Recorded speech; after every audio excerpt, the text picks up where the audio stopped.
Nay, actually, this is a big opportunity. Sila Lane ang magdadala sa atin sa rurok ng tagumpay. Business partner ko siya, and she's a game changer for my career in Manila. Iyan ang bungad ng anak ko si Renato, habang masiglang ipinapakilala ang babaeng kasama niya. Punong-puno ng yabang ang boses niya. Yung tipong parang nakakuha siya ng ginto sa gitna ng dumi. Pero habang nakatingin ako sa kanya, hindi ang mga salita niya ang naririnig ko, kundi ang malakas na kabog ng dibdib ko. Nice to meet you po, Nanay Tilda. Renato talks about you a lot, sabi nila Lane, sabay abot ng kamay. Ang bango niya, iyong tipong masakit sa ilong, isang banyagang amoy na parang gustong burahin ang amoy ng kape at tuyo sa luma naming kusina rito sa Batangas. Ngumiti ako ng tipid, yung ngiting pangmatanda na madaling pagkamalang pagiging ulyanin. Pero sa ilalim ng suot kong salamin, nakita ko ang lahat. Nakita ko ang kawalan ng singsing sa daliri ni Renato. Nakita ko ang paraan ng paghaplos nila Lane sa braso ng anak ko. Isang haplos na hindi para sa isang partner sa negosyo, kundi para sa isang pagmamay-ari. Panginoon ko, gabayan niyo po ang aking isip. Huwag niyo po sanang hayaang tama ang hinala ng isang matandang tulad ko. Kain na muna kayo. Mahina kong sabi. Pilit na pinatatatag ang aking boses na medyo nanginginig na. Nay, nasaan si Carmina? Bakit hindi malang lumabas para bumati sa guest natin? Tanong ni Renato, bakas ang pagkairita sa kanyang muka. Nasa loob, Renato. Masama ang pakiramdam ng asawa mo. Kanina pa nilalagnat. Sagot ko habang inilalapag ang pinggan. Haze? Actually, that's her problem. Alaging may sakit. Alaging pagod. She should learn how to handle stress like Lalaine. Mabilis na sagot ni Renato bago bumaling sa babae at mumiti ng napakatamis. Parang may humasa sa puso ko sa narinig ko. Ang aking manugang si Carmina ay nagpapakamatay sa pag-aalaga ng anak nila at sa paglilinis ng bahay na ito habang wala siya. Pero sa isang iglap, ikinumpara siya sa isang estrangerong bagong pasok pa lang sa pintuan namin. Napahigpit ang hawak ko sa aking rosaryo na laging nasa bulsa ng aking duster. Naramdaman ko ang bawat butil nito na tila ba naging kasing tigas ng mga batong ibabato ko sana sa kanila kung hindi lang ako natatakot sa sasabihin ng mga kapitbahay. Hiya Tilda, tandaan mo ang hiya. Habang kumakain sila, nanatili akong tahimik sa isang sulok, nagkukunwaring abala sa pagtitig sa labas ng bintana. Pero ang aking mga pandinig ay nakatutok sa bawat bulong nila. You're so cute, Renato. I love your house here. It's so vintage, sabi ni Lalaine, sabay tawa ng mahinhin. Wait until we sell the land, Lalaine. We can buy that condo in BGC na gusto mo. Bulong ni Renato. Selling the land? Ang lupang minana ko pa sa aking mga magulang? Ang lupang tanging sandigan ni Carmina at ng apo ko? Nanlamig ang buong katawan ko. Parang biglang tumigil ang pag-ikot ng mundo at tanging ang tunog ng pagtama ng kubyerto o sa pinggan ang naririnig ko. Dahan-dahan akong tumayo para kumuha ng tubig sa kusina. Akala nila ay hindi ko sila napapansin. Akala nila, dahil 72 na ako, ay kasabay ng pagkulubot ng balat ko ang paghina ng aking talino. Nang pumasok ako sa kusina, nakita ko ang hindi ko dapat nakita. Nakasandal sila Lane sa lababo, habang si Renato ay nakapulupot ang mga kamay sa bewang nito. Hinalikan niya sila Lane, isang halik na puno ng pagnanasa, habang sa kabilang kwarto ay naroon ang asawa niyang nagtitiis sa lagnat. Nabitawan ko ang basong hawak ko. Malakas na bumagsak ang baso sa sahig, kumalat ang mga bubog na parang ang tiwala ko sa aking anak. Nay! Anong ginagawa mo riyan? Sabi ko na nga ba, dapat ay hindi ka na nagkikilos na mag-isa. Nagiging ulyanin ka na. Sigaw ni Renato. Bakas ang kaba at galit sa kanyang mga mata habang mabilis na lumalayo kay Lalaine. Tumingin ako sa kanya. Sa unang pagkakataon, hindi ako yumuko. Tiningnan ko siya ng diretsyo sa mga mata, ang mga mata ng isang inang sugatan. Hindi ako ulyanin, Renato. Malakas pa ang pandinig ko. At malinaw pa ang paningin ko sa lahat ng duming ipinapasok mo sa bahay na ito. Mahina pero madiin kong sabi. Tumalikod ako at naglakad patungo sa kwarto ni Carmina. Iniwan ko silang dalawang nakatulala. Habang humahakbang ako, alam ko na ang katahimikan ko ay tapos na. Kung ang aking anak ay handang maging traidor, ang kanyang ina ay handang maging hukom. Ang bawat butil ng aking rosaryo ay magsisilbing bilang ng bawat kasalanan nila. At sisiguraduhin kong sa lupang ito, walang kasinungalingan ang mananatiling nakabaon. Pagising ko sa umaga, ang unang bumati sa akin ay ang tunog ng ubo ni Carmina mula sa kabilang kwarto. Mahinayon, tuyot, at puno ng hirap. Ngunit sa halip na pag-aalala, ang narinig ko mula sa pasilyo ay ang malakas na tawanan ni Renato at Lalaine. Para silang mga ibon na nagkakantahan sa gitna ng isang bahay na unti-unti nang namamatay ang saya. Inayos ko ang aking duster at lumabas ng kwarto. Nakita ko si Renato bihis na bihis suot ang kanyang mamahaling relo habang tinutulungan si Lalaine na isuot ang isang gintong kwintas. Nay, good morning! Actually, aalis kami ni Lalaine. May pupuntahan kaming importante sa bayan. Baka gabi na kami makabalit. Masayang sabi ni Renato. Parang nakalimutan na niya ang nangyari kagabi sa kusina. Parang ang mga basag na bubog ay wala lang sa kanya. Renato, ang asawa mo ay mataas pa ang lagnat. Sino ang mag-aalaga sa kanya at sa anak niyo? Tanong ko habang nilalagay ang takur sa kalan. Ang mga kamay ko ay nanginginig sa galit, kaya dahan-dahan ko silang itinago sa ilalim ng aking tapes. Hey, Sma, you're overreacting. Carmina is a grown woman. She can handle a little fever. Besides, we need to network. Lalaine's friends are very influential, and they might help us with the land development. Sagot ni Renato habang ini-adjust ang kanyang collar sa harap ng salamin. Tumawa si Lalaine, yung tawang nakakairita, parang gas-gas sa plaka. Don't worry, Nanay Tilda. Magdadala na lang kami ng pasalubong para kay Carmina. Siguro naman mawawala ang sakit niya kapag nakita niya ang binili naming ulam, di ba? Naramdaman ko ang pag-akyat ng dugo sa aking ulo. Gusto ko siyang sampalin. Gusto kong sabunutan ng babaeng ito na walang galang sa may-ari ng bahay. Pero pinili kong manahimik. Bahala na, Tilda. Magmasid ka lang. Habang naghahanda sila, pumasok ako sa kwarto ni Carmina. Nakita ko siyang nakahiga, maputla, at tuyo ang mga labi. Ang apo ko, si Baby Junjun, ay mahimbing na natutulog sa tabi niya. Nang makita ako ni Carmina, pilit siyang bumangon at mumiti ng pait. Nay, wag na po kayong mag-alala sa akin. Kaya ko po. Pasensya na po at kayo pa ang nag-aasikaso sa amin. Bulong niya, halos hindi na marinig ang boses. Huwag kang magsalita, Carmina. Magpahinga ka lang. Nandito ang nanay. Sabi ko habang hinahaplos ang kanyang no. Ang init niya. Napakainit. Maya-maya narinig ko ang pag-alis ng sasakyan ni Renato. Ang katahimikan ay bumalik sa bahay. Pero hindi ito ang katahimikang nagbibigay ng kapayapaan. Ito ay katahimikang puno ng panganib. Dahil akala nila ay, wala akong alam, naging kampante sila Lalaine na iwan ang ilang gamit sa sala. Habang nililinis ko ang lamesang kinainan nila, napansin ko ang isang maliit na notebook na kulay itim na nahulog mula sa bag ni Lalaine. Siguro ay nakalimutan niya ito sa sobrang pagmamadali nilang umalis. Dahan-dahan kong binuksan ang notebook. Hindi ko inaasahan ang mababasa ko. Listahan yon ng mga pangalan ng tao rito sa Batangas at sa dulo ng bawat pangalan ay may nakasulat na halaga ng pera. Ngunit ang pinaka-nakagimbal ay ang nakasulat sa pinakahuling pahina. San Agustin Land, target date next month, Renato's weakness, guilt and greed. Panginoon ko, ang aking anak ay hindi lang biktima ng tukso. Siya ay ginagamit ng babaeng ito para ubusin ang lahat ng mayroon kami.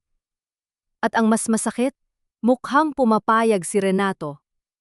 Nabalik lamang ang aking diwa nang marinig ko ang pagbukas ng pinto sa labas. Akala ko ay sina Renato na. Pero isang bata ang pumasok. Ang anak ng kapitbahay namin na si Kiko. Lola Tilde, may nakita po akong lalaki sa labas. May kinakausap po siyang babae sa likod ng simbahan kanina. Mukhang yung kasama po ni Sir Renato. Sabi ng bata, hinihingal. Anong sinasabi mo, Kiko? Tanong ko kinabahan. Sabi po nung lalaki sa babae, siguraduhin mong mapapirma mo si Carmina bago tayo bumalik ng Manila. Kung hindi, alam mo ang mangyayari. Nanlamig ang buong pagkatao ko. Hindi lang pala lupa ang habol nila. May mas malalim pang plano ang babaeng yon kay Carmina. Napahawak ako sa aking dibdib. Ang puso ko ay parang isang tambol na mabilis ang pagpalo. Kailangan kong kumilos. Hindi ako pwedeng manatiling lola na ulyanin sa paningin nila. Kinuha ko ang aking lumang cellphone sa ilalim ng unan. Ang cellphone na tinago ko dahil ayaw ni Renato na gumagamit ako nito dahil baka raw ma-scam ako. Hinanap ko ang numero ni Padre Jose. Padre, kailangan ko po ng tulong nyo. Nayong din po.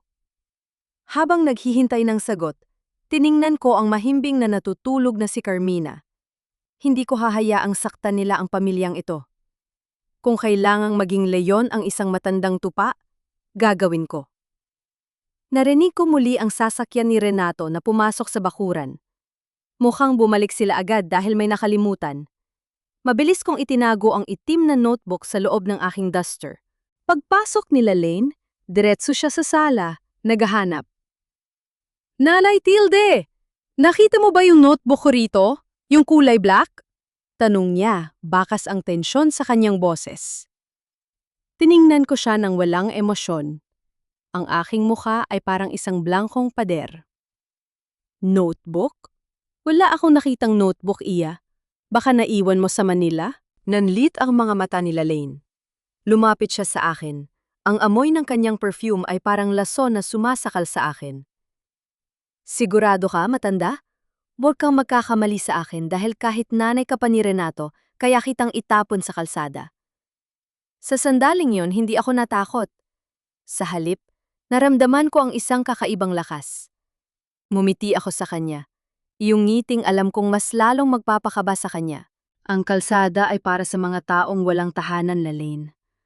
Pero ang bahay na ito, may nagbabantay na multo. Mahina akong sabi. Biglang pumasok si Renato, mukhang balisa. Lane, let's go. Nandyan na ang mga buyer sa tapat ng simbahan. We need to move now. Buyer, na yun na ba nila balak ibenta ang lupa? Habang paalis sila, mabilis kong nilapitan si Carmina. Kailangan ko siyang gisingin. Kailangan naming malaman ang katotohanan bago ang lahat ay maging huli na. Pero nang hawakan ko ang kamay ni Carmina, laking gulat ko nang makitang may hawak siyang panulat at isang papel na may pirma na niya. Panginoon ko, napapirma na ba nila si Carmina nang hindi ko alam? Nanginginig ang aking mga daliri habang kinukuha ko ang papel mula sa mahigpit na pagkakahawak ni Carmina. Nanlalamig ang kanyang mga kamay, parang bangkay, pero ang init ng kanyang hininga ay humahapdi sa aking balat. Tinignan ko ang dokumento, Special Power of Attorney, SPA para sa pagbebenta ng lupa. Panginoon ko, hindi pa ba sapat na niloloko nila ang aking manugang? Kailangan ba nilang samantalahin ang kahinaan nito para makuha ang tanging seguridad ng aking apo? Nay, sabi ni Renato, para raw sa insurance ni Junjun. Kailangan ko lang daw permahan. Bulong ni Carmina, ang kanyang mga mata ay bahagyang nakadilat pero tila walang nakikita. Magpahinga ka lang, Carmina, huwag kang mag-alala, kinuha na ng nanay ang papel. Sabi ko habang mabilis na isinisilid ang spa sa ilalim ng aking kotsyon. Hindi nila ito pwedeng makuha. Hindi hanggat humihinga pa ako. Narinig ko ang yabag ng sapatos nila Lane sa labas. Mabilis akong umayos ng upo at nagkunwaring nagtutupi ng mga lampi ni Junjun. Pagpasok nila Lane, ang kanyang mukha ay puno ng pagkairita. Actually, Renato is so stressed na, Nanay Tilda. Bakit ba ang tagal gumaling nitong si Carmina? She's becoming a burden na to Renato's career. Sabi nila Lane habang naglalakad patungo sa maliit na lamesa sa loob ng kwarto. May bit-bit siyang baso ng gatas. Sadyang matindi lang ang lagnat ng bata, Lane. Hayaan mo na muna siyang makatulog. Sagot ko, pilit na pinapakalma ang aking boses. No, she needs to drink this. Pinalagyan ko yan ng vitamins para lumakas siya. We need her to be awake later. May mga papers pa siyang dapat i-double check. Sabi ni Lalaine nang may nakakalokong ngiti. Pinanood ko siya habang pilit na pinapainom si Carmina. Nakita ko ang isang maliit na puting tableta na natutunaw pa sa ilalim ng baso. Hindi yon vitamins. Bilang isang ina na nag-alaga ng asawang may sakit noon, alam ko ang amoy ng pampatulog na gamot. Pinapatay nila ang diwa ni Carmina para hindi ito makapalag sa mga plano nila. Pagkalabas ni Lalaine, hindi ko mapigilan ang pagtulo ng aking luha. Humampas ang bigat ng katotohanan sa aking dibdib. Ang aking sariling anak ay kasabwat sa dahan-dahang pagpatay sa danggal at kalusugan ng kanyang asawa. Nay, nagugutom po ang anak ko. Kailangan ko pong magluto, biglang sabi ni Carmina. Pilit siyang bumangon kahit na ang kanyang buong katawan ay nanginginig sa panghihina. Dito ka lang, Carmina. Ako na, sabi ko, pero hindi siya nakinig. Sa gitna ng kanyang pagkahilo, dinala siya ng kanyang instinct bilang isang ina patungo sa kusina. Nakasunod ako sa kanya. Nakita ko si Renato sa sala, abala sa pag-uusap sa telpo. No, yes, the spa is ready. Just wait for my signal and we can close the deal tomorrow. Batangas land is gold, I'm telling you. Hindi siya lumingon nang dumaan ang kanyang asawa na halos gumagapang na sa pader. Pagdating sa kusina, hinawakan ni Carmina ang hawakan ng kawali. Ngunit sa isang iglap, ang kanyang mga tuhod ay bumigay.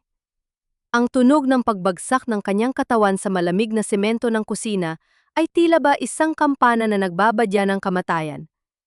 Carmina! Sigaw ko. Tumakbo ako patungo sa kanya. Ang kanyang ulo ay tumama sa kanto ng lamesa at may maliit na agos ng dugo na nagsimulang gumapang sa sahig. Ngunit sa halip na tumulong, lumapit sila Lalaine at Renato na may mukhang galit pa. See? Sabi ko na sa'yo, Renato, she's mentally unstable na. Look at her, she can't even stand up. This is the perfect evidence na hindi na niya kayang mag-decide for herself. Sigaw ni Lalaine, habang mabilis na kinukunan ng video ang nakahandusay na si Carmina gamit ang kanyang cellphone. Hindi ko na napigilan ang sarili ko. Tumayo ako at hinarap si Renato. Ang aking buong pagkatao ay nanginginig sa pot. Renato, asawa mo ito, ang nanay ng anak mo. Wala ka na bang natitirang kaluluwa? Sigaw ko sa kanya. Tumingin sa akin si Renato. Ang kanyang mga mata ay malamig, walang bakas ng pagsisisi. Actually, Ma, I'm doing this for all of us. If we don't sell that land, we will lose everything. Carmina is sick, and she needs professional help na hindi natin mabibigay dito sa Batangas. Lalaine is just helping me document her condition para mapabilis ang proseso. Lalaine smirked. Habang inaasikaso ni Renato si Carmina ng pilit, lumapit si Lalaine sa basurahan sa kusina para itapon ang isang bagay. Akala niya ay hindi ko nakita. Pero nang makaalis sila para dalhin si Carmina sa kwarto, mabilis kong hinalugog ang basurahan. Doon, nakuha ko ang isang V ng gamot. Isang matinding uri ng sleeping aid na bawal ibenta nang walang reseta. At sa gilid ng V, may nakasulat na pangalan ng isang botika sa Manila na madalas banggitin ni Lalaine. Ito na ang ebidensya ko. Pilit nilang ginagawang baliw ang aking manugang para makuha ang lupa. Nabalik ang aking atensyon sa banter sa sala nang mapansin ko ang isang maliit na pulang ilaw sa gitna ng mga rebulto ng santo. Nilapitan ko ito. Isang voice recorder, nakatago sa likod ng mahal na birhen. Panginoon ko, sino ang naglagay nito? Si Lalaine ba para subaybayan ako? O may iba pa bang lihim na nakatago sa bahay na ito? Nang hawakan ko ang recorder, biglang tumunog ang aking lumang cellphone sa bulsa. Isang text mula kay Padre Jose. Tilde, mag-ingat ka. Nalaman ko kung sino talaga si Lalaine. Hindi lang siya partner ni Renato. Siya ang anak ni Victoria, ang babaeng sumira sa inyo noon. Nandyan siya para sa paghihigante. Nanlamig ang aking buong katawan. Ang nakaraan na akala ko ay ibinaon ko na yun ay bumalik para kunin ang lahat ng natitira sa akin. Ang umaga sa aming bahay ay binalot ng isang nakakabining katahimikan hanggang sa basagin ito ng isang matinis na tili mula sa sala. Renato! My God! Ang pera!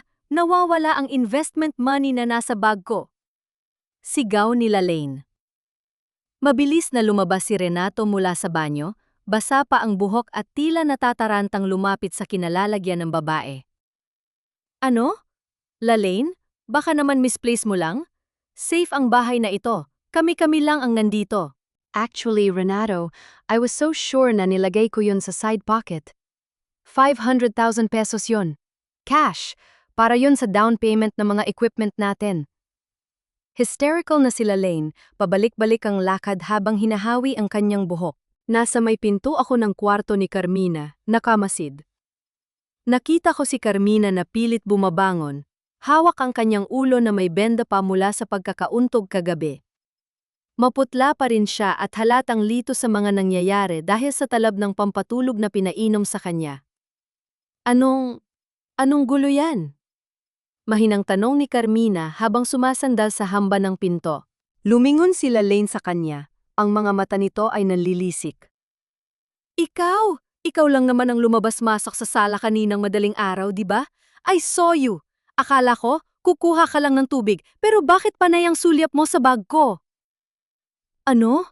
Lane, hindi ko magagawa yan. Hindi ko alam ang sinasabi mo. Nauutal na sagot ni Carmina. Huwag kang magmaang-maangan. Renato, your wife is desperate. Alam niyang baon ka sa utang, kaya baka kinuha niya para itago. Suso nila Lane kay Renato. Humarap si Renato kay Carmina. Kitang-kita ko ang ugat sa kanyang leeg. Ang takot na mawala ng pera ay mas matimbang kaysa sa tiwala sa sarili niyang asawa. Carmina, sabihin mo ang totoo. Nasaan ang pera? Kailangan namin yon. Wala sa akin, Renato. Maniwala ka naman sa akin, kahit na yun lang. Umiiyak na pakiusap ni Carmina. Let's check her room. I'm sure nandoon yon. Hamon nila Lane. Pumasok sila sa kwarto ni Carmina. Sinubukan kong humarap pero tinabig ako ni Renato. Nay, tabi muna. Business ito, huwag ka makialalam. Pangginoon ko, ang sarili kong anak, tinatabig ang kanyang ina para sa perang hindi naman sa kanya. Habang hinahalugog nila ang gamit, tumayo ako sa isang sulok. Nakita ko ang isang mabilis na galaw mula kay Lane. Habang kunyari ay naghahanap siya sa ilalim ng una ni Carmina, may dinukot siya sa loob ng kanyang jacket at mabilis na isiningit sa loob ng punda. Aha? Ano to? Sigaw ni Lane sabay taas ng isang makapal na brown envelope. Nanginig ang buong katawan ni Carmina. Paanong napunta yan dyan? Hindi na nakapagsalita si Carmina dahil sa isang malakas na tunog ng sampal na umalingaw-ngaw sa buong kwarto. Pak! Muntik nang matumba si Carmina sa lakas ng sampal ni Renato. Ang kanyang pisingi ay agad na namula at ang kanyang mga mata ay puno ng matinding pait at gulat. Manyanakaw ka na rin pala ngayon, Carmina? Hindi mo ba alam na buhay ko ang nakataya sa negosyong ito? Pinagkakatiwalaan ka ni nanay tapos ito ang igaganti mo. Bulyaw ni Renato. Renato, hindi ko kinuha yan. Itaniman ako sa lupa, wala akong kinuha. Hagulgol ni Carmina habang nakahawak sa kanyang pisngi. Naramdaman ko ang pag-akyat ng init sa aking dibdib. Ang bawat butil ng aking rosaryo ay para nagbabaga sa aking palad. Gusto kong sumigaw. Gusto kong sabihin na nakita ko ang pagtanim ni Lane ng ebidensya. Pero naalala ko ang text ni Padre Jose. Anak siya ni Victoria.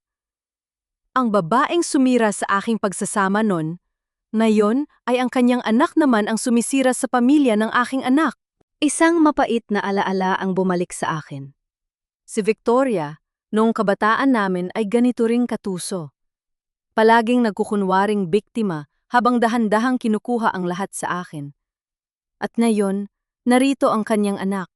Ginagawa ang parehong laro. Actually, Renato, we can't trust her anymore. This is theft. Pwede natin siyang ipakulong. Sabi ni Lane habang nakakapit sa braso ni Renato na tila ba siya ang kailangang protektahan. Huwag pakiusap ang anak ko, si Junjun. Pagmamakaawa ni Carmina sa paanan ni Renato. Tiningnan ni Renato ang asawa ng may pandidiri. Kaysa ipakulong kita, pirmahan mo ang deed of sale ng lupa sa bayan. Ipapambayad ko ang parte mo sa equipment na dapat ay para sa perang ninakaw mo. Yun lang ang paraan para hindi ka mabulok sa rehas. Pero Renato, pamana yun ni nanay. Para kay Junjun yun. Hikbi ni Carmina. Pirma o kulungan? Mamili ka! Sigaw ni Renato. Tumalikod ako at naglakad palabas ng kwarto. Hindi dahil sa ayaw ko silang tulungan, kundi dahil kailangan ko nang gawin ang huling hakbang. Pumasok ako sa munting altar sa aming bahay. Kinuha ko ang aking lumang cellphone at mabilis na pinindot ang save sa audio recording na kanina ko pa sinimulan simula nang marinig ko ang sigaw nila Lane. Nakuha ko ang lahat. Ang pag-amin ni Renato na kailangan niya ang lupa, ang pagtanim nila Lane ng pera at ang marahas na pagtrato nila sa aking manugang. Tilde, huwag kang manginig. Bulong ko sa aking sarili habang nakatingin sa rebulto ng birhen. Hindi ka na bata na pwedeng apihin ng mga gaya ni Victoria. Ikaw ang pundasyon ng bahay na ito. Narinig ko ang yabag ni Lane na papalapit sa altar. Agad kong itinago ang cellphone sa ilalim ng tela ng altar. Nanay Tilde, bakit ka nandito? Praying for your thief of a daughter-in-law? Ha! Sayang ang dasal mo, matanda. Bukas na bukas, sa amin na ang lupang ito. Bulong nila Lane sa aking likuran. Ang kanyang boses ay wala ng bakas ng tamis. Puno na ito ng lason. Hindi ako lumingon. Nagpatuloy ako sa paghagod sa aking rosaryo. Ang lupa, Lane, ay gawa sa alikabok. Pero ang katotohanan ay gawa sa bakal. Mag-ingat ka, dahil baka ang lupang tinatapakan mo ngayon ang maging hukay mo bukas. Tumawa lang siya at umalis. Hindi niya alam, ang bawat salitang binitawan niya ay nakatala na. Bukas, sa binyag ng aking apo, sisiguraduhin kong ang tubig na ibubuhos ay hindi lang para sa bata, kundi para linisin ang dumi na dinala nila sa aming tahanan.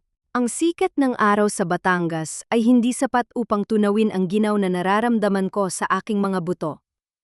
Habang naghahanda ang buong bahay para sa binyag ni Junjun bukas, tila bawat dekorasyon at bawat ribon na ikinakabit nila Lane ay parang mga tinik na sumasakal sa danggal ng pamilyang ito. Nee, actually, you should stay in the parish for a while.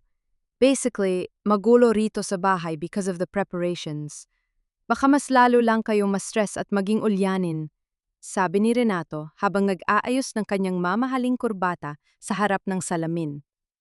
Hindi man nang niya tinignan ang asawa niyang si Carmina na kasalukuyang nakaupo sa sulok, namamaga ang mata at tila isang aninuna lang sa sarili niyang tahanan. Pupunta nga ako sa simbahan, Renato. Kailangan kong mangumpisal. Mahina kong sagot. Hinawakan ko ang aking rosaryo sa loob ng bulsa. Ramdam ang bawat butil nito na tila ba nagbibigay sa akin ng lakas na hindi ko akalaing meron pa ako sa edad na ito. Good, that's better. I'll ask the driver to drop you off. Wag na wag kayong lalayo ron, baka maligaw kayo. Dagdag nila Lane na may kasamang matunog na tawa habang nagsasali ng wine sa kanyang baso. Para siyang reyna na nagdiriwang na sa tagumpay na hindi pa naman niya ganap na hawak. Pagdating ko sa simbahan, hindi ako dumiretso sa kumpisalan. Nagtunggo ako sa opisina ni Padre Jose sa likod ng kumbento.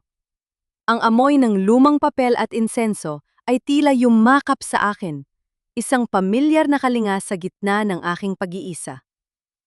Tilde, salamat at nakarating ka, bungad ni Padre Jose. Agad niyang isinarado ang pinto at pinaupo ako. Inilapag ko sa mesa ang itim na notebook nila Lane at ang aking lumang cellphone. Padre, kailangan ko pong malaman ang totoo. Ano po ang kinalaman nila Lane sa nakaraan namin ni Victoria? Nanginginig ang boses ko, pero ang aking mga mata ay tuyo. Tapos na ako sa pag-iyak. Huminga ng malalim si Padre Jose at kumuha ng isang lumang folder mula sa kanyang cabinet. Tilde, hindi lang basta iniwan ni Victoria ang asawa mo noon. Sinubukan niyan ipagbenta ang lupang ito sa pamamagitan ng peking pirma ni Segundo. Pero bago namatay ang asawa mo, nalaman niya ang lahat. Hindi siya lumisan dahil hindi kanya mahal. Lumisan siya para protektahan ang lupang ito mula sa kasakiman ni Victoria. Nanigas ako sa aking kinauupuan. Ang asawa ko, si Segundo, hindi niya kami tinalikuran? Ito ang dokumentong iniwan niya sa akin bago siya pumanaw. Sabi ni Padre Jose sabay abot ng isang dilaw na papel. Joint ownership ito, Tilda. Nakapangalan ang lupa sa inyong dalawa ni Carmina. Hindi kailanman ito naging pag-aari ni Renato ng mag-isa. Ang SPA na pilit nilang pinapapirmahan kay Carmina? Walang bisa yon hanggat hindi mo nilalagdaan ang iyong pagsang-ayon bilang pangunahing tagapagmana. Naramdaman ko ang pag-init ng aking dibdib. Isang matinding pagsisisi ang humalo sa aking galit. Sa loob ng maraming taon, kinamuhian ko ang aking asawa sa pag-aakalang ipinagpalit niya kami. Pero ang totoo, siya ang unang lumaban para sa amin. At ang recording na ito, Nay Tilde, itinuro ni Padre Jose ang aking cellphone. Narinig ko ang lahat. Ang pagpapakain nila ng gamot kay Carmina, ang pananakot ni Renato. Sapat na ito para sa isang kasong kriminal. Huwag kang matakot, kasama mo ang katotohanan. Tinuruan ako ni Padre Jose kung paano isave ang bawat clip ng maayos. Ang bawat pindot ko sa screen ay parang paghahasa ng isang patalim. Ang bawat salita ni Lane sa recording ay tila ba nagpapatunay na ang lason ng kanyang ina ay nananalaytay rin sa kanyang mga ugat. Habang naglalakad ako pabalik sa loob ng simbahan para magdasal sa harap ng altar, biglang bumukas ang malaking pinto. Ang sikat ng araw ay tumama sa isang pamilyar na figura na naglalakad patungo sa akin. Ang amoy ng kanyang pabango ay agad na sumakal sa katahimikan ng banal na lugar. Si Lane, suot ang kanyang mamahaling sunglasses, naglakad siya palapit sa akin ng may mapang-aping ngiti. Akala ko ba nang gungumpisal ka, matanda? O baka naman naghahanap ka na na mapaglilibingan mo? Bulong niya sa aking tabi habang nakatayo kami sa tapat ng mahal na birhen. Tumingin ako sa kanya, hindi bilang isang ulyaning lola, kundi bilang isang babaeng handang maningil. Ang simbahan ay para sa mga makasala ng gustong magbago, Lane. Pero para sa mga taong kasing itim ng kaluluwa mo at ng iyong ina, kahit anong dami ng bendita ay hindi makapaglilinis sa inyo. Napatigil si Lane, ang kanyang mukha ay biglang namutla bago napalitan ng matinding puot. Hinawakan niya ng mariin ang aking braso. Ang kanyang mga kuko ay bumaon sa aking balat. Ano ang sinabi mo? Huwag mo madamay-damay ang nanay ko, Tilde. Actually, you have no idea who I am. Bukas, pagkatapos ng binyag, itatapon po kayong lahat sa kalsada. Basically, you're nothing but an old rag in Renato's life. Hindi ako kumalas sa kanyang pagkakahawak. Sa halip, lumapit ako sa kanyang tenga at bumulong. Alam ko kung sino ka, anak ni Victoria. At alam ko rin na ang bawat patak ng luha ni Carmina ay babayaran mo ng may kasamang interes. Mag-enjoy ka sa binyag bukas, Lane, dahil yun na ang huling salu-salu na gagawin mo sa loob ng bahay ko. Bitawan niya ang braso ko na tila ba napaso siya. Galit siyang tumalikod at naglakad palabas, pero ramdam ko ang takot sa bawat hakbang niya. Naiwan akong mag-isa sa tapat ng altar. Ang aking mga kamay ay nanginginig, hindi sa takot, kundi sa pananabik sa katarungan. Kinuha ko ang aking rosaryo at mariin itong hinalikan. Bukas, sa harap ng lahat ng aming kamag-anak at sa harap ng Panginoon, sisiguraduhin kong ang katotohanan ay sasabog na parang isang bagyo na wawasak sa lahat ng kanilang kasinungalingan. Ang hiya na kinatatakutan ni Renato ang siyang magiging kuko na kakamot sa kanyang sariling konsensya. Gabi na sa aming tahanan. Pero ang ingay ng paghahanda para sa binyag bukas ay tila hindi nagpapatulog sa mga anino sa pader. Amoy ng kape, nilupak, at ang malansang amoy ng sasalaping lechon ang bumabalot sa paligid.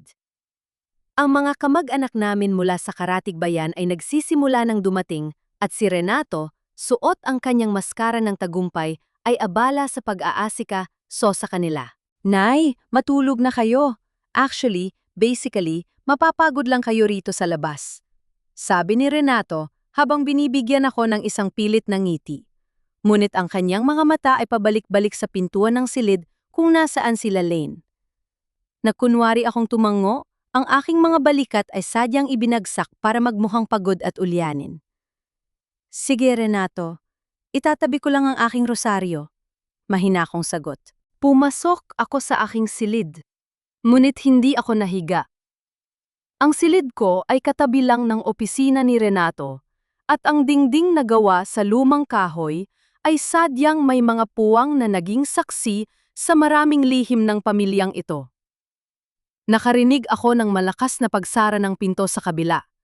Sina Renato at Lalaine. I'm telling you, Renato, kailangan nating makuha ang huling pirma ni Carmina mamayang nagaling araw habang tulog ang mga bisita. Boses iyon ni Lalaine, matalas at puno ng utos. Lalaine, relax. Actually, masyadong maraming tao sa labas. Basically, we should be careful. Baka may makahalata. Sagot ni Renato na bakas ang kaba. Careful? Renato, 30 years. 30 years na nagtiis ang nanay ko dahil sa pamilya nyo. Victoria died with nothing but bitterness because your father chose that old woman over her. Halos pasigaw na sabi ni Lalaine. Nanigas ako sa aking kinatatayuan. Ang aking hinala ay naging isang matalim na katotohanan. Lalaine is Victoria's daughter. Ang babaeng naging mansa sa pagsasama namin ni Segundo noon, ngayon ay ang kanyang anak ang nagbabalik para ubusin ang natitira sa amin. Isang piraso lang ng lupa. Ang hinihingi ko bilang kabayaran sa lahat ng luha ni Victoria. Your father promised her security, and this land was supposedly for her. Ninakaw lang yan ni Tilde. Dagdag ni Lalaine, ang boses niya ay nanginginig sa pot. I know. Kaya nga gagawin natin ito, di ba? Para sa atin din ito, Lalaine. Once the land is sold, we can leave this dusty province behind. Sagot ni Renato. Naramdaman ko ang pag-akyat ng init sa aking dibdib. Ang aking anak, ang sarili kong dugo, ay naniniwala sa mga kasinungalingan ng anak ng babaeng nanira sa amin. Hindi kailanman naging pag-aari ni Victoria ang lupang ito. Ito ay pawis at dugo ng aking mga ninuno. Dahan-dahan kong labas ang aking lumang cellphone mula sa ilalim ng unan. Nanginginig ang aking mga daliri, pero pinindot ko ang pulang button. Ang bawat salita ng kanilang pagtataksil, ang bawat pag-amin ni Lalaine tungkol sa kanyang tunay na pakay, ay dahan-dahang kinakain ng recorder. Actually, Renato, we don't even need to wait for the baptism. Pwede nating paalisin si Carmina mamaya. We just tell everyone she had a breakdown. Basic, tawa ni Lalaine. Isang tawang, parang kuko na kumakalmot sa aking puso. Sige, gagawin natin. Pero siguraduhin mong hindi makikialam si nanay, sabi ni Renato. That old rag? She's too busy counting her beads to notice anything. Hayaan mo siya sa ilusyon niya, sagot ni Lalaine. Nagtama ang aking paningin sa rebulto ng mahal na birhen sa aking altar.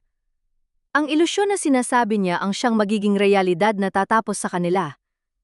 Sa bawat segundo ng recording, ang aking takot ay napapalitan ng isang malamig na determinasyon. Biglang may kumatok sa aking pinto. Tok, tok, tok! Nay, gising pa ba kayo? Boses iyon ni Renato. Mabilis kong itinago ang cellphone sa loob ng punda ng unan at humiga ng mabilis. Ipinikit ko ang aking mga mata at dahan-dahang inihulog ang aking rosaryo sa sahig para lumika ng tunog. Bumukas ang pinto. Pumasok si Renato, dala ang amoy ng alak at sigarilyo. Lumapit siya sa aking kama, pinagmasdan ako ng matagal. Naramdaman ko ang kanyang hininga sa aking mukha. Sa sandaling iyon, gusto kong imulat ang aking mga mata at isampal sa kanya ang lahat ng kanyang kasalanan. Pero nanatili akong estatwa. Sorry, Nay, but basically, business is business, bulong niya bago dahan-dahang lumabas at isinara ang pinto. Nang marinig ko ang paglayo ng kanyang yabag, dahan-dahan akong bumangon. Kinuha ko ang cellphone at tiningnan ang clip. Save. Tapos na ang pagtatago. Ang anak ni Victoria ay nagdala ng apoy sa aking tahanan, pero nakalimutan niya. Sa Batangas, kami ang nagmamay-ari ng matitigas na barako. Bukas, Sa gitna ng binyag, ang tubig na gagamitin ay hindi lang para sa aking apo. Ito ang maghuhugas sa lahat ng dumi ng nakaraang pilit nilang ibinabalik. Madaling araw pa lang. Pero ang tilaok ng mga manok sa aming bakuran ay parang hudyat ng isang digma, ang hindi nakikita ng karamihan. Ang hamog sa Batangas ay malamig, nanunuot sa aking mga buto. Pero mas malamig ang nararamdaman ko sa aking puso habang pinapanood ko ang anino ng aking anak at ng babaeng yon na pumasok sa kwarto ni Carmina. Hinawakan ko ng mahigpit ang aking lumang cellphone sa bulsa ng duster. Naka-on na ang recorder. Dahan-dahan akong lumapit sa pinto, sapat na para marinig ang bawat bulong na parang lason na kumakalat sa loob. Carmina, wake up. Actually, kailangan mo lang permahan to. Basically, it's for Junjun's future. Don't be so difficult, rinig kong sabi ni Renato. Ang boses niya ay walang bahid ng pag-ibig, kasing lamig ng semento. Renato, ano ba to? Nahihilo ako. Ang sakit ng ulo ko. Teo-tao na sagot ni Carmina. Alam kong talabpas sa kanya ang pampatulog na palihim na inilalagay nila Lane sa kanyang inumin. Just sign it, sweetie, para makapagpahinga ka na. Actually, after this, we can get you a better doctor sa Manila. Lane found a specialist. Dagdag pa ni Renato. Sumilip ako sa siwang ng pinto. Nakita ko si Lane, nakatayo sa gilid ni Renato, hawak ang isang mamahaling panulat. May lakakalokong ngiti sa kanyang mga labi habang nakatingin sa lupaypay na katawan ng aking manugang. Inabot niya kay Carmina ang papel, ang SPA na magbibigay sa kanila ng kapangyarihang ibenta ang lupa. Faster, Carmina, maraming bisita mamaya. We need to settle this business first. Iritadong sabi ni Lane. Nang inginig ang kamay ni Carmina habang hawak ang ballpen. Muntik na itong dumapo sa papel nang bigla akong pumasok. Hindi ako sumigaw, hindi ako nagwala. Naglakad ako ng dahan-dahan, ang aking mga mata ay nakapako sa kawalan, na parang isang matandang ligaw sa sarili niyang bahay. Segundo? Segundo, nasaan ang paborito mong kape? Nagugutom na ako, Segundo? Mahina kong sabi, pilit na pinatitigas ang aking acting bilang isang ulyaning matanda. Napatigil si Renato. Mabilis niyang itinago ang papel sa kanyang likod habang sila Lane ay napamura ng mahina. Nay! Anong ginagawa mo rito? Madaling araw pa! Sigaw ni Renato, bakas ang matinding kaba sa kanyang boses. Ang asawa ko. Hinahanap ko si Segundo. Renato, nasaan ang tatay mo? Sabi niya ibebenta natin ang lupa para sa binyag ni Junjun. Sabi ko habang palapit sa kanila. Sinadya kong banggitin ang lupa para makita ang reaksyon nila Lane. Nanlit ang mga mata nila Lane. Lumapit siya sa akin, ang amoy ng kanyang lason na pabango ay muling sumakal sa akin. Nanay Tilda, patay na si Segundo. And basically ang lupa ay kay Renato na. Why don't you just go back to bed and count your prayers? Tiningnan ko sila Lane ng diretsyo. Sa isang saglit, hinubad ko ang aking maskara ng pagiging ulyanin. Ang aking tingin ay naging kasing talim ng itak ng aking ama. Ang mga panalangin ko, Lane, ay hindi lang para sa kaluluwa ng asawa ko. Para rin ito sa mga taong nabubuhay sa kasinungalingan. Madiin kong sabi. Renato, ang panulat na hawak mo, iyan ba ang gagamitin mo para itanim sa hukay ang kinabukasan ng sarili mong anak? Nabitawan ni Renato ang panulat. Nay, you don't understand. Actually, I understand everything, Renato. Basically, you are trading your family's dignity for the daughter of a woman who almost destroyed us before. Sagot ko. Ginagaya ang paraan ng pagsasalita niya. Tumawa sila Lane, isang malakas at mapang-insultong tawa. So hindi ka nga ulyanin. Good. At least hindi ako mahihirapang ipaintindi sa iyo na wala kang magagawa. The land will be sold. Renato needs the money. And my mother, she deserves this. Hinablot nila Lane ang papel mula kay Renato at hinarap ako. Look at your daughter-in-law, Tilda. She's a mess. Sino ang maniniwala sa inyo? I have connections. I have power. Ikaw? Isang paa mo na lang ang hindi nasa hukay. Hindi ako natakot. Sa halip, Naramdaman ko ang kakaibang katahimikan. Kinuha ko ang aking cellphone mula sa bulsa at ipinakita ang screen. Ang counter ng recording ay tumatakbo pa rin. Hindi connections ang kailangan ko, Lalaine. Katotohanan lang. At lahat ng sinabi niyo kanina, ang pag-amin na dinodroga niyo si Carmina, ang plano niyo sa lupa, at ang tunay mong pagkatao, nandito na sa loob nito. Sabi ko nang may kasamang ngiting tagumpay. Namutla si Lalaine. Akmang aagawin niya ang cellphone ko nang biglang tumayo si Carmina sa kabila ng kanyang panghihina at hinawakan ang braso ni Lalaine ng buong lakas. "Huwag mong hahawakan ng nanay!" Sigaw ni Carmina. Nagkaroon ng kaguluhan. Itinulak ni Lalaine si Carmina, pero mabilis kong nakuha ang SPA na nalaglag sa sahig. Pinunit ko ito sa harap nila. Punit na parang ang ugnayan namin ni Renato. Bukas, sa binyag ng apo ko, malalaman ng buong angkan ng San Agustin kung anong dumi ang dala mo sa bahay na ito, Renato. Sabi ko habang inaalalayan si Carmina. At ikaw, Lalaine? Siguraduhin mong naka-impact ka na. Dahil ang lupang ito ay hindi kailanman magiging kabayaran sa pait ng nanay mo. Lumabas ako ng kwarto bitbit si Carmina. Iniwan ko silang dalawang nakatulala sa gitna ng kadiliman. Alam ko, hindi pa ito tapos. Desperado si Lalaine at ang isang sugatang ahas ay mas lalong kailangang bantayan. Pumunta ako sa altar at muling hinawakan ang aking rosaryo. Ngunit sa pagkakataong ito, hindi na ito para magmakaawa. Ito ay para sa pasasalamat. Bukas, sa harap ng Panginoon, sisiguraduhin kong ang katotohanan ang mananaig. Ang umaga bago ang araw ng binyag ay puno ng mabigat na katahimikan sa loob ng aming bahay. Pero sa likod ng bawat pinto ay may naglulutong plano. Hindi ako natulog ng maayos. Ang bawat kaluskos sa labas ng aking silid ay pinakikinggan ko. Alam kong hindi titigil si Renato at ang anak ni Victoria. Ang mga taong desperado ay parang mga hayop na nasusukol, mas lalong nagiging mapanganib. Abang nagtitimpla ako ng kape sa kusina, nakita ko si Renato at Lalaine na seryosong nag-uusap sa hapagkainan. May mga bagong papel sa harap nila. Mukhang hindi sila natulog dahil bakas ang itim sa ilalim ng kanilang mga mata. Nay, maupo kayo. Actually, we need to talk. Bungad ni Renato. Sinubukan niyang maging malumanay ang boses, pero ramdam ko ang panginginig ng kanyang mga kamay. Tungkol saan, Renato? Tanong ko habang dahan-dahang inilalapag ang tasa. Basically, yung nangyari kagabi, it was a misunderstanding. Masyado nang kaming pagod ni Lalaine, sabi niya habang inilalapit sa akin ang isang bagong dokumento. Heto ang bagong SPA. Kailangan nating pirmahan ito ngayon din. Huwag mo nang hintayin na magising si Carmina. I'll just take care of her signature. Tiningnan ko ang papel. Malinis ito, bago, at punong-puno ng mga technical na salitang balak nilang gamitin para nakawin ang aming kinabukasan.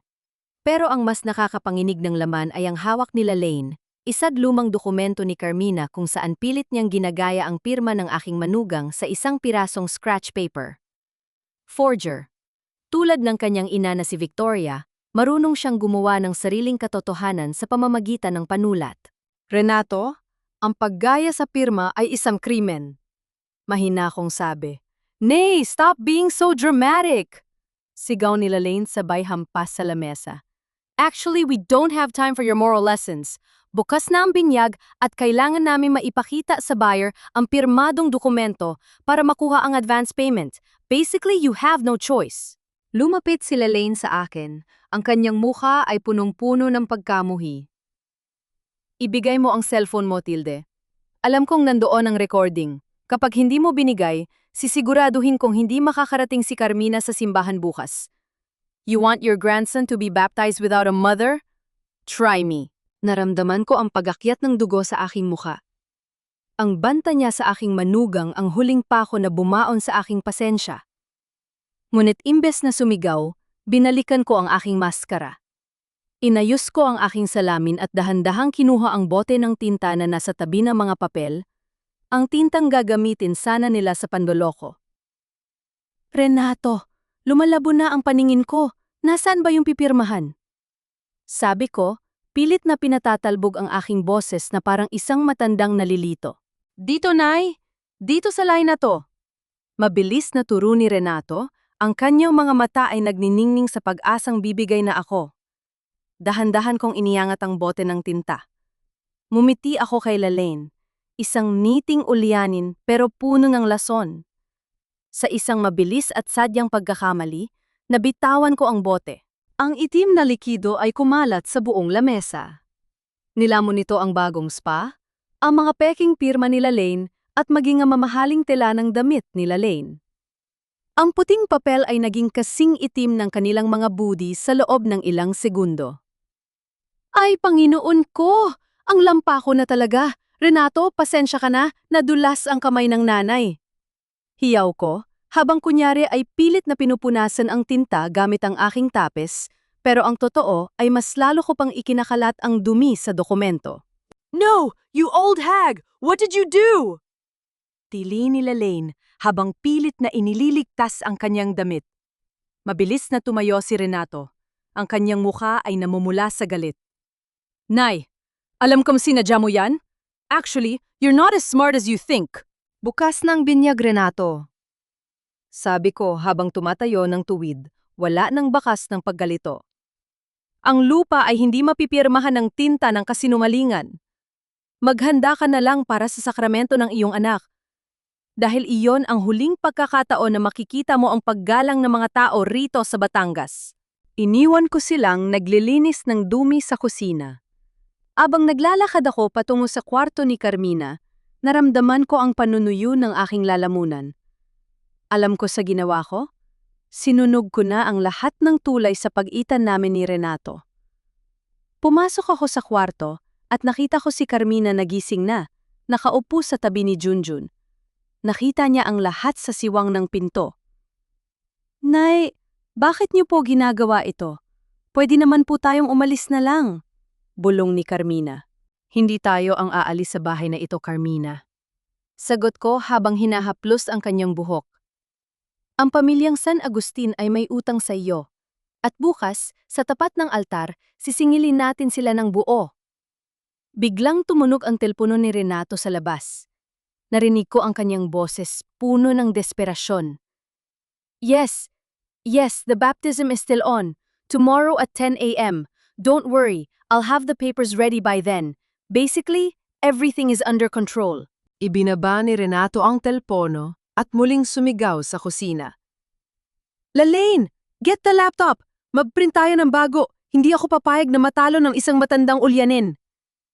Hindi nila alam, habang nag-aaway sila sa kusina, ang bawat butil ng aking rosaryo ay naging saksi na sa kanilang huling gabi sa ilalim ng bubong na ito.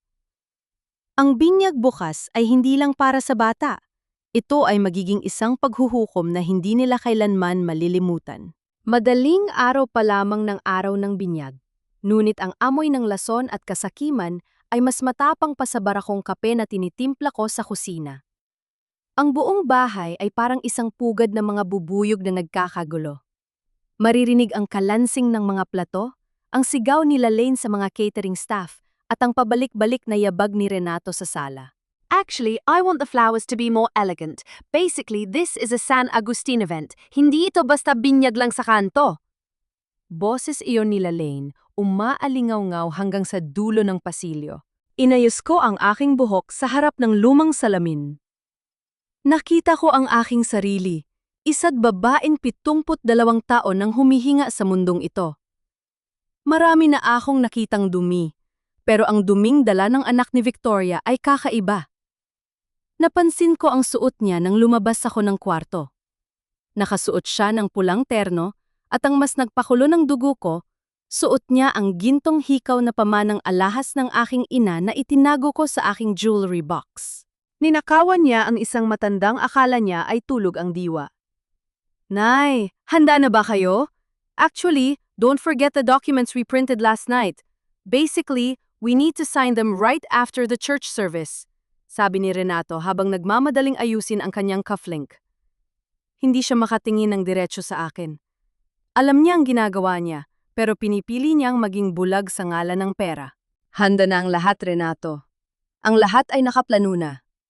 Mahina kong sagot habang ang aking kamay sa loob ng bulsa ay mahigpit na nakahawak sa V ng gamot na nakuha ko sa basurahan at sa aking cellphone. Lumabas si Carmina mula sa kwarto, suot ang kanyang puting bestida. Maputla pa rin siya at sa bawat hakbang niya ay tila ba hinihila ang kanyang buong pagkatao sa lupa. Nilapitan ko siya at hinawakan ang kanyang malamig na kamay. Nay, natatakot po ako. Bulong ni Carmina. Huwag kang matakot, Carmina. Hawakan mo ang kamay ko. Ngayong araw, ang katotohanan ang magpapalaya sa atin, sabi ko sa kanya. Inabutan ko siya ng isang maliit na panyo, isang panyong may borda ng pangalan ng aking asawa, si Segundo. Isang simbolo na sa laban na ito, hindi kami nag-iisa. Dumating ang buyer ng lupa, isang lalaking nakabarong na mukhang nagmamadali rin. Nakita ko kung paano siya sinalubong nila Lane nang may napakatamis na ngiti. Tila ba siya ang may-ari ng lupang 3 henerasyon ng inaalagaan ng mga San Agustin. Ate Santos, don't worry. The papers will be finalized today. Basically, we just need to finish the baptism first for formality. Sabi nila Lane sabay, tawa ng mapang-insulto habang sumusulyap sa akin. Sumakay na kami sa sasakyan patungo sa simbahan. Ang bawat pag-ikot ng gulong ay tila pagbilang ng mga huling sandali ng katahimikan. Sa loob ng jeepney na inarkila para sa mga kamag-anak, maririnig ang tawanan at kwentuhan ng mga pinsan at tito na walang kinalaman sa bagyong paparating. Renato was playing the role of the successful son from Manila, bragging about his projects, while Lane acted as the sophisticated partner, distributing expensive souvenirs. Pagbaba namin sa tapat ng simbahan, tumunog ang malalakas na kampana. Dong, dong, dong. Ang tunog na iyon, na dati ay nagbibigay sa akin ng kapayapaan, ngayon ay tila bahudyat ng isang paghuhukom. Nakatayo sa pintuan ng simbahan si Padre Jose. Nagtama ang aming paningin. Isang maikling tango ang ibinigay niya sa akin, isang senyales na ang lahat ng ebidensya, ang diwa ng huling habili ni Segundo, at ang boses ng katotohanan ay handa ng umalinga, angaw sa loob ng banal na tahanan. Nay, let's go. Actually, basically, ayaw nating mahuli sa sarili nating event. Yaya ni Renato habang hinahawakan ako sa siko. Ang hawak niya ay mahigpit, tila ba natatakot na bigla ako mawala o gumawa ng eksena? Tiningnan ko ang krus sa tuktok ng simbahan. Ang binyag ay paglilinis ng kasalanan, Renato. Sana ay handa ka sa baha na darating. Naglakad kami papasok. Ang lamig ng loob ng simbahan ay sumalubong sa amin, kasabay ng amoy ng insenso at kandila. Sila Lane ay naunang lumakad, taas no, suot ang aking pamanang hikaw, tila ba siya ang reyna ng Batangas. Hindi niya alam, sa bawat hakbang niya patungo sa altar, ay dahan-dahan na ring bumubukas ang pintuan ng kanyang sariling pagkagapi. Ang binyag ni Junjun ay hindi magiging pagdiriwang ng kanilang tagumpay, kundi ang magiging entablado ng kanilang huling kahihiyan. Nagsimula ang seremonya. Ang pari ay nagsimulang magsalita, pero ang bawat salita ay tila babulong ng bagyo sa aking pandinig. Ang aking puso ay tumitibok ng mabilis, hindi dahil sa takot, kundi dahil sa pananabik sa katarungan. Sa gitna ng seremonya, biglang tumayo si Renato at bumulong sa buyer na nasa likuran namin. Inilabas niya ang bagong print na spa sa kanyang bag. Eto na yon. Ang sandaling akala nila ay wala na makakapigil sa kanila. Sa gitna ng solemne na seremonya, habang ibinubuhos ni Padre Jose ang banal na tubig sa ulo ng aking apo, naramdaman ko ang pagpitik ng oras. Ito na ang sandaling itinakda ng tadhana. Ang bawat patak ng tubig ay tila hudyat ng pagsisimula ng ulan na lulunod sa lahat ng kanilang kasinungalingan. Actually, Atini Santos, we can do it now. Ma, Carmina, basically, just a quick signature para hindi na tayo maabala mamaya sa reception. Bulong ni Renato, habang pilit na isinisiksik ang SPA sa pagitan namin ni Carmina. Ang kanyang mukha ay puno ng pawis at ang kanyang mga mata ay pabalik-balik sa mga kamag-anak naming nakaupo sa paligid. Umaasa na dahil sa hiya ay hindi ako gagawa ng ingay sa loob ng bahay ng Panginoon. Tiningnan ko ang panulat na iniaabot nila Lane. Ngumiti siya sa akin.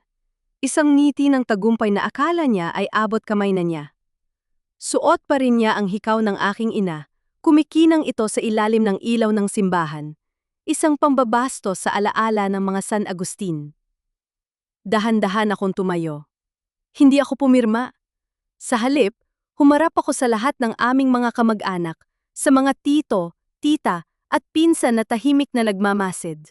Mga kamag-anak, mga kaibigan, malakas kong panimula. Ang boses ko ay hindi na mahina.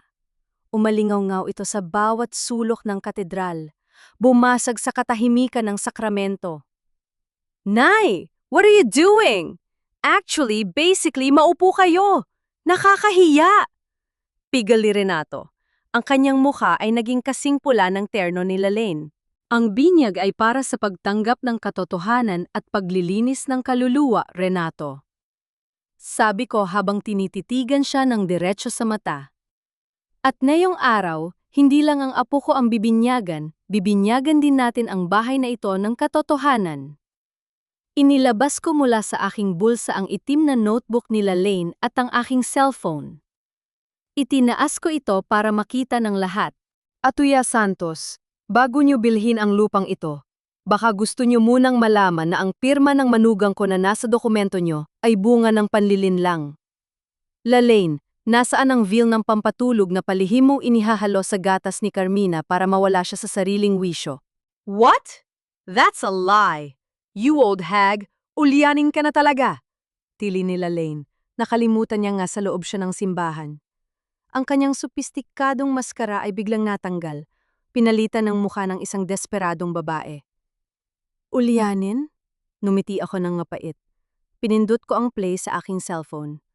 Umalinggaw-nggaw sa buong simbahan ang boses ni Lalaine mula sa recording. Victoria died with nothing but bitterness because in the end, Segundo chose that old woman over her. Ang lupang ito ay kabayaran sa lahat ng luha ng nanay ko, Renato. Basically, make her sign it now. Kasulod nito ang boses ni Renato, I know, I'll handle Carmina. Once we sell the land, we're leaving this place. Natahimik ang lahat. Ang aming mga kamag-anak ay nagsimulang magbulungan. Ang hiya na kinatatakutan ni Renato ay lumamang sa kanya ng buo. Nakita ko ang pagbagsak ng kanyang mga balikat habang ang lahat ng mata ay nakatingin sa kanya ng may pandidiri. Padre Jose, tawag ko sa aking kaibigang pare. Lumapit si Padre Jose, dala ang isang lumang folder. Bilang saksi sa huling habilin ni Segundo San Agustin, narito ang tunay na testamento. Ang lupang ito ay kailanman hindi naging pag-aari ni Renato. Ibinili nito ni Segundo sa pangalan ni Tilde at Carmina, bilang proteksyon sa kanilang kinabukasan. Ang anumang bilihan na naganap ng wala ang kanilang tunay na pagsang-ayon ay walang bisa sa ilalim ng batas ng tao at ng Diyos. Humarap ako kay Lalaine, na ngayon ay naninginig na sa galit at kahihiyan. Lalaine, ang nanay mo na si Victoria ay sumubok na sirain ang pamilyang ito noon, pero nabigo siya dahil mas matimbang ang katapatan ni Segundo. At ngayon ikaw, ginamit mo ang anak ko para ituloy ang pait ng nakaraan. Pero nagkamali ka ng kinalaban. Akala nyo ay dahil matanda na ako ay bulag na ako.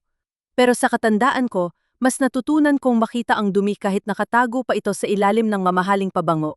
Lumapit ako sa kanya at mabilis kong hinablot ang gintong hikaw sa kanyang tenga. Hindi ito sa'yo. Wala kang karapatan sa anumang pag-aari ng mga San Agustin. Ate Santos, I think the deal is off. Malamig na sabi ng buyer, sabay ligpit ng kanyang mga gamit at mabilis na lumabas ng simbahan. Napaluhod si Renato sa gitna ng aisle. Nay, sorry. Actually, basically, kailangan ko lang ng pera. Lalaine promised me a better life. Tiningnan ko ang aking anak. Ang sakit na naramdaman ko ay mas matindi pa sa anumang hirap ng pagtanda. Ang masarap na buhay na galing sa pagtataksil ay isang malaking sumpa, Renato. Binenta mo ang danggal mo sa anak ng babaeng pumatay sa kaligayahan ng tatay mo. Tinalikuran ko siya at nilapitan si Carmina, na ngayon ay humahagulgol na habang yakap ang anak. Inalalayan ko siyang tumayo. Tara na Carmina, tapos na ang seremonya. Ang tubig ng binyag ay nakapaghugas na sa dumi ng bahay na ito. Mahina kong sabi. Naglakad kami palabas ng simbahan, taas no sa harap ng aming mga kamag-anak. Sa likuran namin, naiwang mag-isa si Renato sa harap ng altar, habang si Lalaine ay mabilis na tumakas palayo, dala ang huling pait ng kanyang pagkatalo. Ang araw sa Batangas ay sumisikat na ng maliwanag. Ang lupa ay nananatiling amin, at sa wakas, ang amoy ng kape at tuyo sa aming kusina ay hindi na mababahira ng lason ng nakaraan. Nagtagumpay ang isang matandang akala nila ay wala ng silbi. Ang paglabas namin sa simbahan ay hindi naging tahimik. Ang bawat bulungan ng aming mga kamag-anak ay parang tunog ng mga tuyong dahon na tinatangay ng malakas na hangin. Marahas, mabilis, at hindi mapigilan. Ang hiya na dati ay iniingatan ni Renato ay tuluyan ng naging isang malaking mansa sa kanyang pangalan na kahit anong pilit ay hindi na mabubura. Nay, please, actually, I can explain everything. Basically, Lalaine just manipulated me. You know how it is in Manila, Ma. The pressure, the debts. Iyon ang boses ni Renato na sumusunod sa amin habang naglalakad kami patungo sa sasakyan. Ang kanyang barong Tagalog ay gusot-gusot na. Ang kanyang mukha ay basa ng pawis at luha. Para siyang isang batang ligaw na pilit na humahawak sa laylayan ng duster ng kanyang ina. Ngunit sa pagkakataong ito, wala siyang makikitang lambot sa aking mga mata. Huwag mo akong gamitan ng mga salitang banyaga para pagtakpan ang kabulukan ng iyong budi, Renato. Malamig kong sabi nang hindi siya tinitingnan. Inalalayan ko si Carmina na makasakay sa loob ng sasakyan ni Padre Jose. Ang aking manugang ay nananatiling tahimik. Ang kanyang mga mata ay nakatitig sa kawalan. Tila ba dahan-dahang nagigising mula sa isang mahabang bangungot? Pagdating namin sa bahay, sinalubong kami ng mga matatalim na tingin ng aming mga kapitbahay. Sa isang maliit na bayan sa Batangas, ang balita ay mas mabilis pa sa kidlat. Ang anak ng mga San Agustin, ang ipinagmamalaki nilang engineer mula sa Manila, ay isa palang taksil at nanggagamit ng sariling pamilya. Nakita ko si Lalaine sa sala. Nagmamadaling isinisilid ang kanyang mga gamit sa maleta. Wala na ang kanyang pulang terno. Suot niya ang isang simpleng damit, pero ang pait sa kanyang mukha ay mas matapang pa sa anumang makeup na ginamit niya. "Aalis ka na, iha?" Tanong ko habang nakatayo sa pinto. Lumingon siya sa akin. Ang kanyang mga mata ay puno ng matinding poot. "You think you won, Tilda? Akala mo ba na panalo mo ang katarungan? This land is cursed. My mother was right. Ang pamilyang ito ay walang alam kundi ang manakit." Ang nanay mo, si Victoria, ay namuhay sa paet dahil pinili niyang maging anino ng buhay ng iba, Lalaine. Madiin kong sagot. At ikaw, sa kagustuhan mong maghigante, naging anino ka na rin ng kanyang pagkakamali. Inulit mo lang ang biyahe niya patungo sa wala. Basically, you're just a ghost of a past that never belonged to you. Napatigil siya, ang kanyang maleta ay nanatiling bukas. Nakita ko ang pagtulo ng kanyang luha. Hindi luha ng pagsisisi, kundi luha ng isang taong natalo sa sarili niyang laro. Mabilis niyang isinara ang maleta at naglakad palabas, binangga pa ang balikat ni Renato na kakapasok lang ng pinto. "Lalaine! Wait! Actually, basically, how about our investments?" Sigaw ni Renato, pilit na hinahabol ang babaeng naging mitsa ng kanyang pagbagsak. "Investments? Renato, you're a loser. You have nothing now. Don't ever call me again." Huling tili ni Lalaine bago mabilis na sumakay sa isang naghihintay na sasakyan at tuluyang lumisan. Naiwan si Renato sa gitna ng bakuran, nakatayo sa ilalim ng matinding sikat ng araw. Dahan-dahan siyang bumalik sa loob ng bahay. Ang kanyang mga hakbang ay mabigat, parang isang taong pasan ang buong mundo. "Nay, Carmina, I'm so sorry." Bulong niya habang nakayuko sa harap namin sa sala. Tiningnan ko ang aking anak. Ang aking kaisa-isang anak na pinalaki ko sa danggal, ngunit nabulag ng kinang ng syudad at ng maling pag-ibig. Naramdaman ko ang hapdi sa aking puso, ang pagnanais na yakapin siya bilang ina. Ngunit alam ko na, ang tunay na pagmamahal ay marunong ding magparusa. "Ang sorry, Renato. ay hindi sapat para ibalik ang kalusugan ni Carmina na sinira niyo ng gamot. Hindi sapat ang sorry para bayaran ang bawat butil ng rosaryo na inilaan ko para protektahan ang lupang ito. Sabi ko habang inilalapag ang itim na notebook sa lamesa. Nay, actually, I'll fix this. I'll work double time sa Manila. Hindi ka na babalik sa Manila, Renato. Putol ko sa kanya. Dito ka mananatili sa Batangas, pero hindi sa loob ng bahay na ito. Magtatrabaho ka sa bukid ni Camano. Doon mo mararamdaman kung paano alagaan ang lupang binalak mong ibenta. Magtatrabaho ka para bayaran ang bawat sentimong utang mo kay Carmina at sa anak mo. Nanlaki ang mga mata ni Renato. Nay, basically I'm an engineer. Hindi ako marunong sa bukid. Doon ka matututong maging lalaki, Renato. Doon mo matututunan na ang tunay na pundasyon ay hindi gawa sa semento at bakal, kundi sa paninindigan at responsibilidad. Matigas kong sabi. Lumapit si Carmina, hawak ang kanyang anak, at sa unang pagkakataon ay hinarap ang asawa ng walang takot. Huwag mo kaming tatawaging pamilya, Renato, hanggat hindi mo napapatunayan na karapat-dapat kang maging ama ni Junjun. Ang bawat sugat na ibinigay mo sa akin, kailangan mong anihin ang bunga niyan. Naglakad palabas si Renato, bit-bit ang kanyang maleta, hindi patungo sa Manila, kundi patungo sa maliit na dampa sa gilid ng bukid. Ang bawat yabag niya ay parang tunog ng pagguho ng kanyang dating mundo. Naiwan kaming dalawa ni Carmina sa sala. Ang amoy ng insenso mula sa simbahan ay nananatili pa rin sa aming mga damit, isang paalala na sa kabila ng dumi, ang katotohanan ay palaging may paraan para sumibol. Tumingin ako sa labas ng bintana, sa malawak na lupain ng mga San Agustin. Ang lupa ay hindi lang alikabok, ito ay saksi. At ngayong araw, ang lupang ito ay nakahinga na ng maluwag.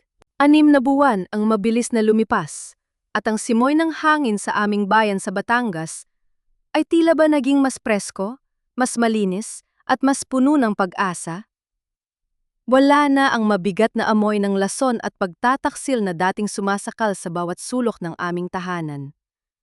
Ang lupang dati ay binalak ibenta para sa kasakiman. Ngayon ay hitik na sa mga pananim at nagsisilbing kanlungan ng mga pusong sugatan. Binuksan namin ni Carmina ang kasa ni Tilde. Hindi ito isang marayang hotel, kundi isang maliit na bahay tuluyan para sa mga kababaihang inabandona, sinaktan at nawala ng matitirhan. Ang bawat kwarto ay pininturahan namin ng maliliwanag na kulay, at ang hardin ay punong-puno ng mga halamang gamot at bulaklak. Dito, ang bawat babaeng pumapasok ay hindi tinatrato bilang biktima, kundi bilang mga reyna ng kanilang sariling bukas. Naihanda na po ang almural para sa mga panauhin natin, masayang tawag ni Carmina mula sa kusina. Tiningnan ko ang aking manugang. Malayo na siya sa babaeng maputla at lupaypay na nakita ko noon sa siwang ng pinto. Ang kanyang mga mata ay nagniningning na muli, at ang bawat kilos niya ay puno ng kumpiyansa. Si Junjun naman ay masiglang naglalaro sa damuhan, isang batang lumalaki sa mundong puno ng katotohanan at pagmamahal. Habang nag-aayos ako ng mga kubyertos sa mahabang lamesa, narinig ko ang mahinang katok sa pinto sa likuran. Isang lalaking may sulob na balat, magaspang na kamay, at suot ang lumang t-shirt ang pumasok. Si Renato. Wala na ang kanyang mamahaling relo, wala na ang kanyang actually at basically na punong-puno ng yabang.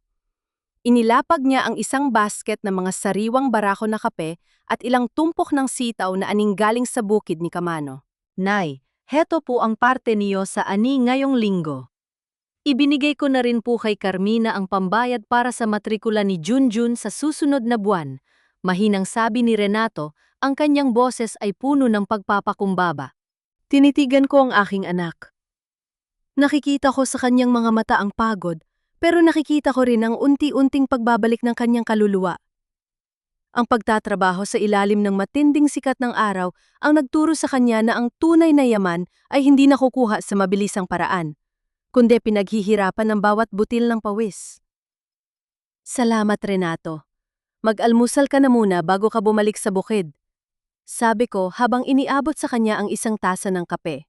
Hindi pa siya pinapayagan ni Carmina na tumira sa loob ng bahay, at nirerespeto ko yon. Ang tiwala ay hindi parang damit na kapag napunit ay mabilis na matatahi. Ito ay parang puno na kailangang diligan ng katapatan sa loob ng mahabang panahon bago muling mamunga. Pero sa bawat pagpunta ni Renato, nakikita ko ang pag-asa na balang araw, ang aming pamilya ay magiging buo muli. Hindi dahil sa obligasyon, kundi dahil sa tunay na pagsisisi at pagbabago.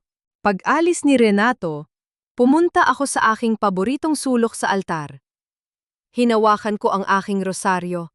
Ang mga butil nito ay makinis na sa galas ng aking pagdarasal. Tumingin ako sa labas ng bintana sa malawak na lupain na iniwan ni Segundo. Naramdaman ko ang isang marahang dampi ng hangin sa aking pisingi. Tila ba isang halik mula sa nakaraan?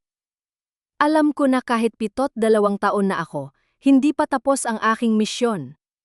Ang aking edad ay hindi naging hadlang upang protektahan ang aking pamilya.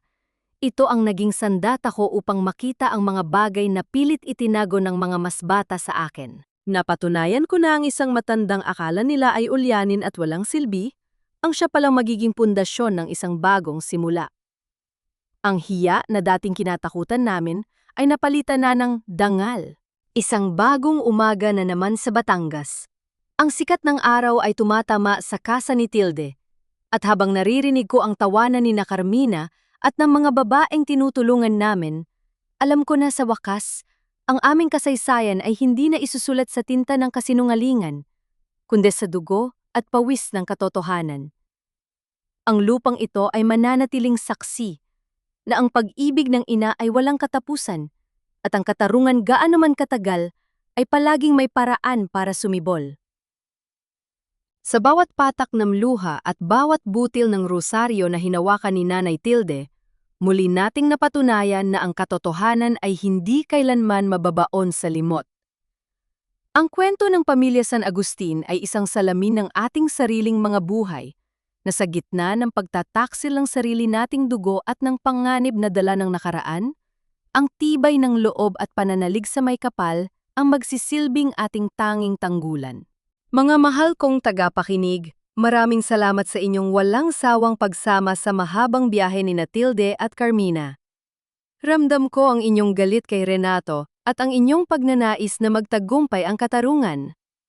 Ang kwentong ito ay para sa lahat ng mga ina na tila ba binaliwala na ng panahon, sa mga asawang pilit na pinatitahimik, at sa bawat pusong naniniwala na laging may bagong umagang naghihintay matapos ang pinakamadilim na gabi. Sana ay naging inspirasyon sa inyo ang katatagan ni Nanay Tilde, na ang pagiging matanda ay hindi nangangahulugang kawalan ng lakas, kundi pagkakaroon ng mas malalim na pangunawa at tapang. Sa inyong palagay, tama ba ang naging desisyon ni Tilda na bigyan pa rin ng pagkakataon si Renato na magbayad sa kanyang mga pagkakamali sa halip na tuluyang itakwil? O sapat na ba ang karma na sinapit ni Lane para sa pait na dinala niya sa pamilya? Ibahagi ang inyong mga saloobin sa aming comment section. Gusto naming malaman ang inyong mga kwento, dahil dito sa ating programa, ang bawat boses ay mahalaga at ang bawat karanasan ay may aral na hatid. Huwag kalimutang i-like, i-share, at mag-subscribe para sa higit pang mga kwentong aantig sa inyong mga puso. Patuloy tayong maging matatag at mabuhay ng may danggal. Hanggang sa muli nating pagkikita sa susunod na kabanata ng buhay at katarungan.